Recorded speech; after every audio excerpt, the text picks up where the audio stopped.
What's the worst example of overbearing parents you've ever seen?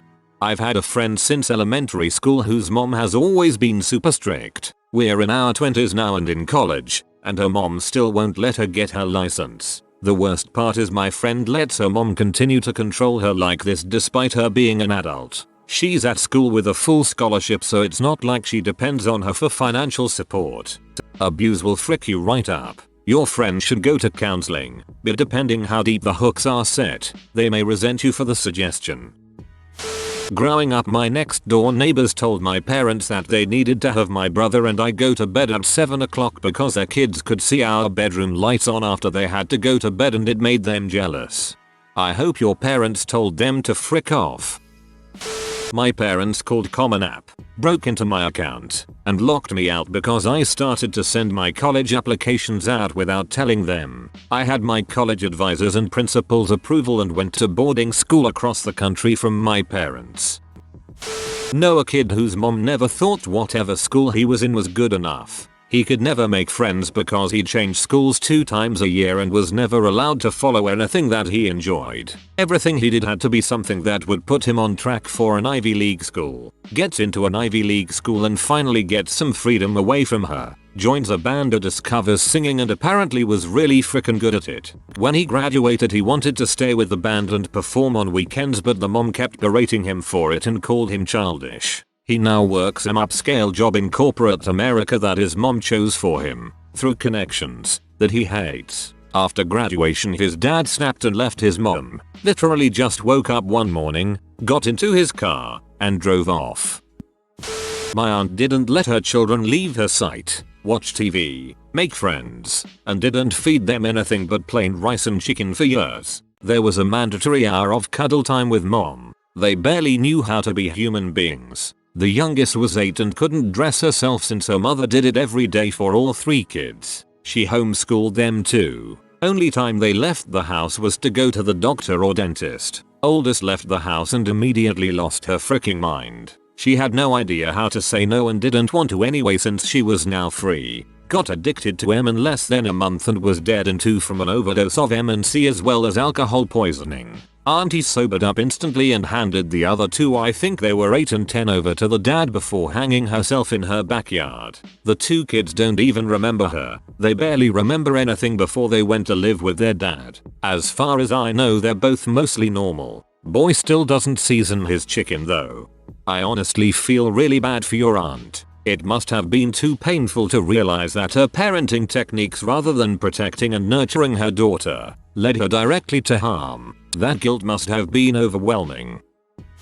A girl came to a sleepover I was invited to when I was around 14 or 15. This girl had to call and ask her parents before we could watch Mulan. They said no, because it glorified the occult. I teach sewing lessons. Had a parent end a lesson on how to make skirts for fear the student might make a short skirt with this knowledge. I'm in my mid-20s and my mom asked an attractive girl, who I barely knew from high school, if she was mad at me because she didn't say hi to me at work. Good God. Not terrible, but back when kids used to play outside more, there was this little kid who was not allowed to leave his driveway. One day he went off into the cul-de-sac 3 houses away to play with a group of kids throwing a football back and forth to each other. The father ended up literally dragging the kid back home. The kid started a screamo band in his garage and got a 13-year-old girl pregnant at 12 years old. That last sentence made my stomach drop. I hope both those kids are doing better now.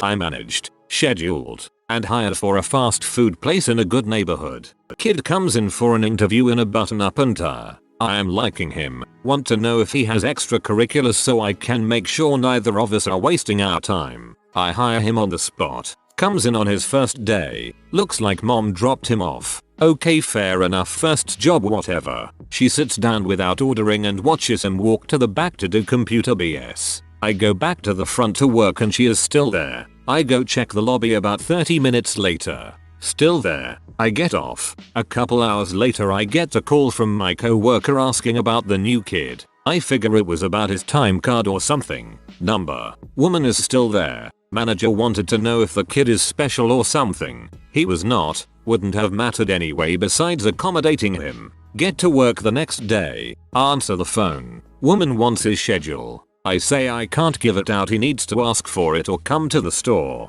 She argues with me for a couple of minutes. I absolutely refuse to give out his schedule. He comes in about an hour later to get his hours. I had to pencil him and so I have the entire schedule book for the week out. She tried to take it from me. I snatched it and tossed it on the employee counter and tell her in the most I'm being polite but frick you voice that she is not allowed to look at our schedules because she's not an employee and that it is protected communications. She huffs. I give the kid his schedule. Don't see her for a while. Great. About 2 months later she calls the store to tell me to cut his hours because he's too busy now. I called him into the office while I wrote schedules for the next week and asked him if he wanted his hours cut. He had no idea why I would ask to cut his hours. I explained his mom called. He looked at me with a 1,000-yard stare and said I just turned 18. Schedule me 40 hours a week please. I get out of school at 11 o'clock. I can be here at 11:30. I scheduled him 38 hours. Mom calls and tries to yell at me. I explain that I am not her child, or a child at all, and will not be yelled at.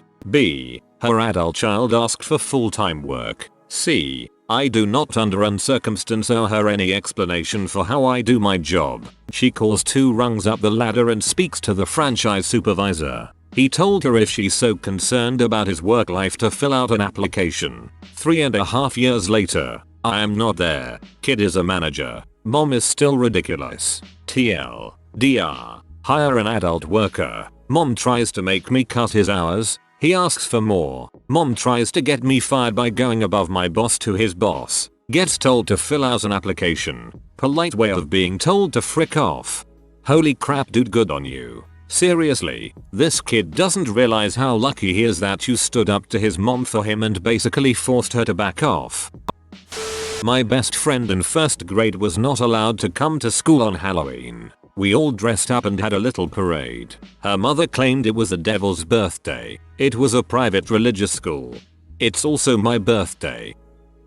I work with kids. At the YMCA we have a place called Kids Zone where parents can drop their kids off and we watch them while they work out. We get this 5-year-old pretty often and his dad is a little scary. One of the bodybuilder, bearded type guys. The kid was here one day and he was sitting and coloring and the dad was walking in the hallway, saw him through our window, and stormed inside yelling at him to get up and play basketball. We have one of those electronic net games in the room. The kid was freaking coloring and he already was playing basketball for a long time before the dad came in. The room became eerily silent after that. Pretty embarrassing. Ugh. I don't know what's worse. Helicopter parents or overly enthusiastic sports are the only thing that matter parents. Mine. They joined a cult before I was born, which prohibited watching TV or any sort of interaction with the outside world. My childhood was not too fun. For those who care, the cult was a very, very obscure offshoot of Christianity, probably mostly akin to Southern Baptist in practice but much more strict. There was the speaking in tongues and all of that. A man named Sam Fife started this organization, which goes by the name of the Move of God. He believed that the end times were imminent and encouraged his followers to go off into the wilderness and build communes to wait for Jesus' return in 5 years. 40 plus years later, they're still going. The Move prohibits anything that has to do with the world as they call it. Modern haircuts, TV, pants for women, and even dating. Young adults are encouraged to walk out a year in the Lord with a potential partner in which time they get to know each other. A 6-inch rule is enforced, meaning the couple must remain 6 inches from each other at all times until marriage, to prevent lustful demons from entering the couple. Other charming practices of the Move include beating children and forced exorcisms. I wish I was freaking making this crap up, but I am not. As far as I know, you can Google the basic facts of the Move, including that Sam died I think in 1979, and Buddy Cobb took over. My childhood was really fricked up, but I am mostly over it. Feel free to ask any questions if you so wish. One of my friends in high school was from an incredibly wealthy family and his parents traveled on most weekends so they would get him a babysitter while they were gone. She wasn't a maid, she didn't cook, she didn't clean. She didn't drive him around, she would just be there in the house on her phone. I never saw him talk to her for more than he had to cause. I think he thought it was strange since he was a senior with a car and a job and she was only a year older than him. Not that ridiculous, but I thought it was funny. I had a friend who didn't learn how to use a toaster or microwave until she was 14. Her parents literally did everything for her, and to this day, she's 17 now, she still doesn't know how to do her own laundry. I met a few people who didn't know how to do their own laundry freshman year of college. It beats me how parents can send their kids to live on their own without teaching them basic life skills. I remember this kid on my street wasn't allowed to hang out with me because I'll let him play Duke Nukem on N64. I still wonder how exactly he described the game to his parents. In middle school I had an online account on a website and also frequented AIM very often. We had moved out of state and I'd made no friends yet. Neighborhood was in the early stages and school hadn't started yet. My stepmom read every single conversation when I went to visit friends back home and decided to print out a bunch of my things and added handwritten notes about myself on the pages. On the drive home from my visit she told me an officer pulled a guy over in a neighboring state and had found that info packet on me in his backseat and contacted her because he was coming to kidnap me. I obviously know better now as she didn't even change her handwriting. But that was really fricked up. I was a good kid and always stayed out of trouble. I'd call and check in when asked. I was just depressed about the move and needed an outlet. As a parent myself now I'm grossed out by that entire incident. My mom similarly took my notebook and used post-it notes to make handwritten notations. She then handed it to a therapist. I was 11 and experimenting with being a rebel and joking about getting stoned on like sugar and those fruit-smelling markers. Ugh. They came into school to coach their child alongside the sports teacher during cricket practice, and of course they got their own net to bat in. In all honesty, I felt bad for the kid. He was already quite a shy dude and having your dad come in specifically to help you with a sport only puts more pressure on you. Probably mine as of right now. I'm 17 and can't visit a friend's house unless one of my grandparents, who I live with, has met said friend's parents. They refuse to let me apply for part-time jobs in a town 20 minutes away. I go to school in that town. I'm not allowed to have anyone ride in the car with me. I can't get specific styles of haircuts. I have to ask for money to get clothes that fit me properly and are in a style I enjoy. I'm not allowed to drive past 6 p.m. I've been stalked to a friend's house, caught them driving by to see if I was going where I said I was. Lot of stuff such as that. Those grandparents really have a lot of time on their hands. I asked my friend to spend the night and his parents said, "No, you're too old for sleepovers." We were in 4th grade. My best friend's mom got rid of her Legos when she was 10 on that same claim of her being too old. A really sweet girl in my year at school wasn't allowed to come to Starbucks with my friends and I after school because it was allegedly too late and too dangerous. The Starbucks was in an upscale densely populated area of town. It was 5:30 p.m. and we were 15. I couldn't hang with friends after school too. Well, it was because I lived 15 miles away and parents were working so they couldn't pick me up from a friend's house. My next door neighbor's parents had signs around the house by the door and phones that gave specific instructions on what to do or say to a stranger who called or rang the doorbell if the parents weren't home. One time we were having my birthday party, maybe 10, and it was cop themed, what I wanted to be growing up. My local police department agreed to host us for a tour of the station and to look at the squad cars. This was clearly printed on the invitations. Same neighbor had to ask his parents permission to go with us. They came over to look around the party and see what kind of characters were there. They also drove their son to the station in their own car. Did not offer rides to any other child. Station was maybe a 1-2 mile from my house. He was my childhood best friend but we went our separate ways. Last I knew his sister, who I graduated high school with, left for DC and got into politics. He dropped out of high school, private Christian school, and vocational school. He spent 7 years in high school before flunking out. He is a pale Irish ginger kid who thinks he's ghetto and black. He shaves his head. Got tattoo sleeves of pin-up girls on his arms. IDK where he got them but if those happened on Ink Master the artist would be gone. smokes cigarettes, and doesn't want his ged. The one time I chatted with him when I came home from college, he complained about how difficult it is to get a job without a degree and bitched out an elderly neighbor who only gave him $20 to clean out her basement. I feel bad for him cause I definitely growing up in that house fricked him up. Last I heard he still lives with his parents, constantly selling his stuff for tattoo money, and works as a dishwasher somewhere.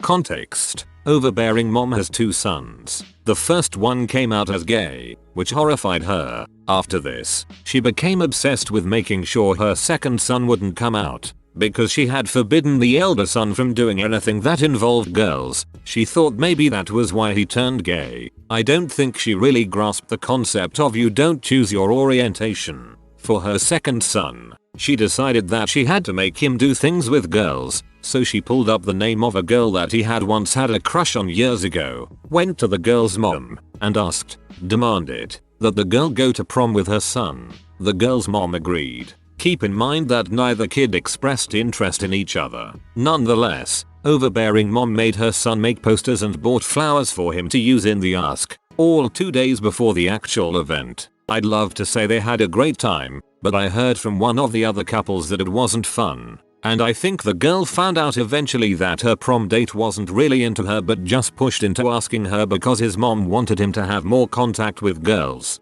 With a similar story, my grandfather is looking on sketchy Craigslist personal ads for my divorced father.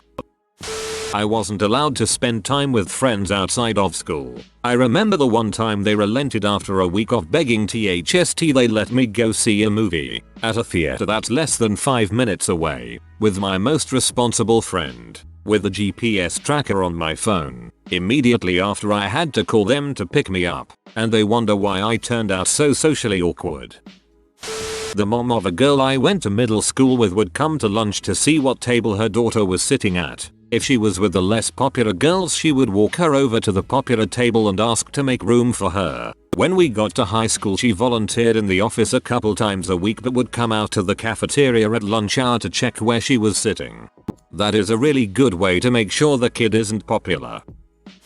My brother is 32 years old. He works for my parents, eats lunch and dinner with them, and my mother cleans his house once a week. She takes unhealthy food away from him and throws it in the garbage. She signs him up for dating websites. She is diabetic and tests his blood sugar for fun. He is not diabetic. He had a girlfriend in his 20s. When I asked how they were getting on, he said, well, mom likes her, and when I say works for my parents, they are wealthy and retired. He mows their lawn and shovels their sidewalks. When they yell at him, he physically starts shaking. When I suggested that he get into therapy, my mother said, and I quote, "No way. The therapist would tell him to get away from us." Child abuse doesn't necessarily stop when you are an adult.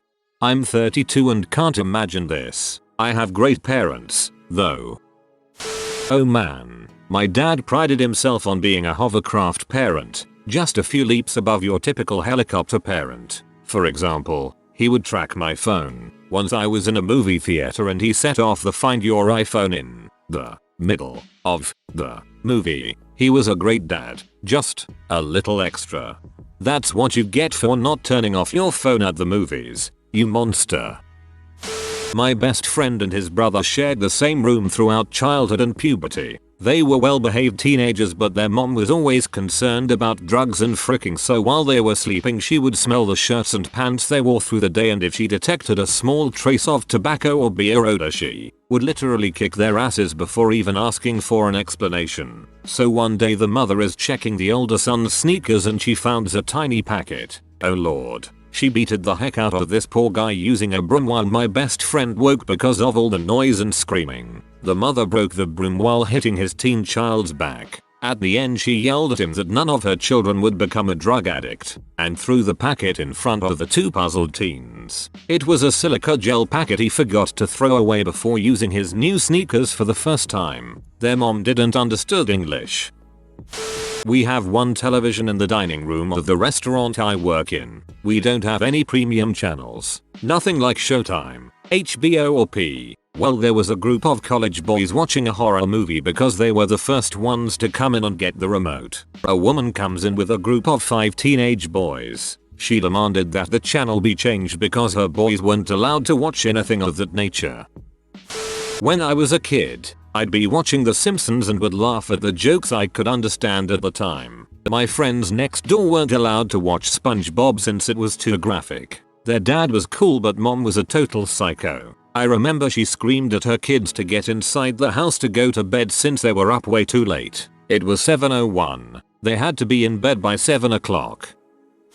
When my daughter was 8-9 years old, she had a friend, Kate, at school. She wanted to bring home after school for a play date and tea. Sure, no problem. My daughter comes home with a note asking if Kate's mum can have an email address so she can get in touch. I give my old Yahoo spam address. Sure enough, the next day I get this huge email giving us a list of things that Kate can't do. No television. No playing in the garden if it's sunny. No chocolate. No cake. No access to the internet on our computers. She can only drink water with her food. No fizzy drinks. And on it went. Now it didn't mention pets for some odd reason. We had a spaniel at the time who was the gentlest dog ever. When we walked in the door with Kate, she instantly fell in love with the dog. We went for a walk in the woods with the dog, Kate holding her lead. When we got back, all she wanted to do was play with the dog. So they were all out in the garden for ages. The girls throwing a ball between them with the dog going mad trying to get it.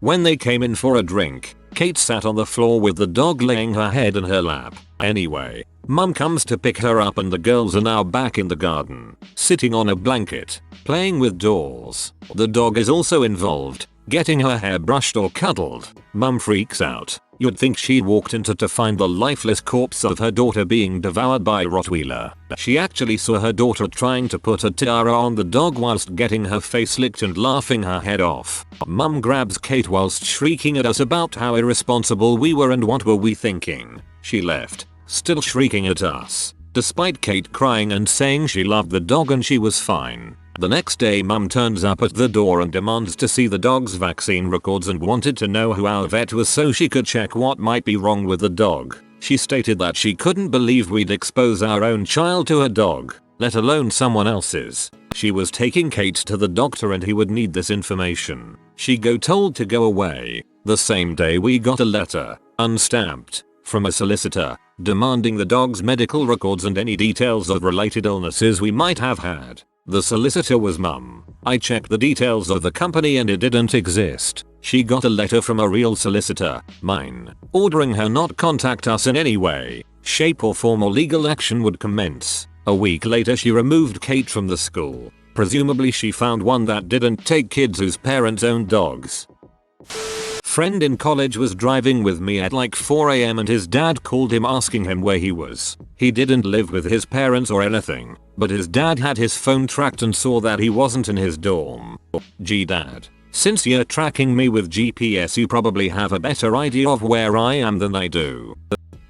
My friend is 22 years old, lives on her own, has a job etc. She recently bought herself a car, and her parents don't allow her to drive it unless one of them is in it with her, guiding her and telling her what to do. Despite the fact she has passed her driving test, it has to stay at their house, meaning she has to get a lift to work with a co-worker, and her dad drives it to his work most days instead of his own car because he prefers it.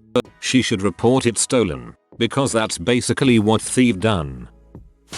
If you are new to the channel, you can subscribe. I publish new videos every day. Until then, check another video.